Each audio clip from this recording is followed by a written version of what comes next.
Shrimati Shantaben Haribhai Gajera campus ખાતે પ્રજાસત્તાક પર્વની ઉજવણી કરવામાં આવી હતી। મહંત ભક્તિરામ બાપુના હસ્તે ધ્વજવંદન કરવામાં આવ્યું હતું। ધ્વજવંદન બાદ મુખ્ય મહેમાનોનું સ્વાગત કરવામાં આવ્યું હતું। વિજેતા થયેલા વિદ્યાર્થીઓને મુખ્ય મહેમાનોના હસ્તે ટ્રોફી આપી સન્માનિત કરવામાં આવ્યા હતા। દીપ પ્રાગટ્ય કરી સાંસ્કૃતિક કાર્યક્રમને ખુલ્લો મૂકવામાં આવ્યો હતો। શ્રીમતી શાંતાબેન હરિભાઈ ગજેરા કેમ્પસના વિદ્યાર્થીઓ દ્વારા સાંસ્કૃતિક કૃતિઓ રજૂ કરવામાં આવી હતી। આ તકે મહંત ભક્તિરામ બાપુ, સમાજના અગ્રણીઓ, રાજકીય આગેવાનો સહિતના લોકો ઉપસ્થિત રહ્યા હતા।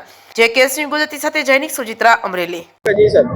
આજરોજ શ્રીમતી શાંતાબેન હરિભાઈ ગજેરા કેમ્પસ વિદ્યાસભા ખાતે 26મી જાન્યુઆરી પ્રજાસત્તાક પર્વ નિમિત્તે ધ્વજવંદન કાર્યક્રમ કરવામાં આવ્યો। આ ધ્વજવંદન કાર્યક્રમમાં સંત શ્રી ભક્તિરામ બાપુ ઉપસ્થિત રહ્યા હતા અને જેઓના હાથે ધ્વજવંદન કરવામાં આવ્યું। સાથે સાથે અધ્યક્ષ સ્થાને દિનેશભાઈ ભુવા, લેવા પટેલ ચેરિટેબલ ટ્રસ્ટના પ્રમુખ શ્રી તેમજ ઉદ્ઘાટક તરીકે રમેશભાઈ કાથરોટિયા, ખોડલધામ કાગવડ ટ્રસ્ટી શ્રી ઉપસ્થિત રહ્યા હતા। સાથે સમાજના અગ્રણીઓ તેમજ મહાનુભાવો ઉપસ્થિત રહી અને તમામ આ જે કાર્યક્રમ છે તેને 4 ચાંદ લગાવ્યા હતા અને રાષ્ટ્રીય કાર્યક્રમ ખૂબ જ આગળ જે વિદ્યાર્થીઓ છે તેઓ દેશનું ભવિષ્ય છે અને આ ભવિષ્યને ખૂબ આગળ સારી રીતે શ્રેષ્ઠ સમૃદ્ધ દેશ બનાવવા માટે તેમને પ્રેરણા પૂરી પાડી હતી। એવા સૌને ખૂબ ખૂબ અમે આભાર વ્યક્ત કરીએ છીએ। અને આ 26મી જાન્યુઆરીના સંસ્થાના પ્રમુખ શ્રી વસંતભાઈ ગજેરા જેઓ ખાસ ઉપસ્થિત હતા કાર્યક્રમમાં, તેમના વતી અને તમામ ટ્રસ્ટીઓ તેમજ સ્ટાફ વતી આપ સૌને 26મી જાન્યુઆરીની શુભકામનાઓ પાઠવીએ છીએ। Thank you. અસ્તુ।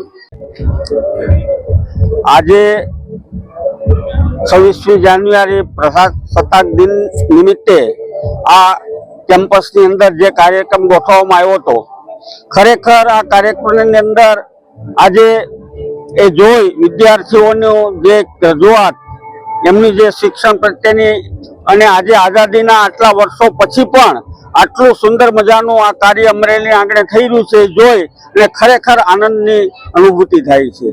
આ કેમ્પસની અંદર જે વિદ્યાર્થીઓએ કૃતિ રજૂ કરી અને એમાં સ્કેટિંગ વગેરે તો આપણને અદ્ભુત, ખરેખર એ મહેનત જે કંઈક કરે છે આ સ્ટાફ એ જોઈ અને આપણને ખરેખર આનંદ થાય છે। અને વસંતભાઈ જે આટલો મોટો બિઝનેસ હોવા છતાં પણ આટલું ધ્યાન આપી અને આટલું એ ખર્ચો કરી અને આટલું મોટું જે યોગદાન આપે છે તે પણ ખરેખર ધન્યવાદને પાત્ર છે। અને આજે આ કેમ્પસ એમના બધા જે મહેનત કરનાર એ વર્ગ અને એમને બધાને પૂજ્ય બોધરામ બાપાના આશીર્વાદ સાથે નિર્મું છું। જય બોધરામ, આશીર્વાદ।